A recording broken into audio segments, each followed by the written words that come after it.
बिस्मिल्लाहिर्रहमानिर्रहीम या कनाबुद व इय्याका नस्तईन। څنګه چې تاسو ته پته را وزیر اعلی صاحب د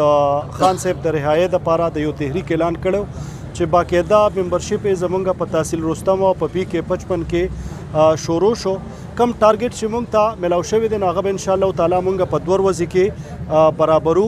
او د دین علاوه کوم مشران نور مو چې تاسو دا په پی کې په سطح باندې دا فګر برابر کې ټارګټ برابر کې نو هغه به مونږ 2-3 ورځو کې فردر چې کوم دی نو هغه به برابر کو. څنګه چې تاسو ته پته ده چې د خان صاحب ورسره د هغه چې کوم دی نو وای پی بي چې کوم دی نو هم ناحقو کېدو بندي ورسره زمونږ نور لیډرشپ چې کوم دی ورکران کارکنان هم ناحق کېدو بندي. هر ټایم چې تاسو مونږ خپل تحریک د پاکستان د قانون او د قانون د لاندې کو او خپل تحریک جاری ساتو نو هم په مونږ اف آی آر کېږي او همدغه امپورټډ حکومت چې کوم دی نو مونږ باندې اف آی آر کې او زمونږ د پاکستان تحریک انصاف په ورکرانو باندې تشدد او ناحق اف آی آر کې او ناحق جیل تکي. په هر حال دا تحریک په جاری او زما تاسو ټولو ته دا خواسته چې کومه دا اوس تمام ویلیج کونسل 30 ویلیج کونسل دی دې ته به دا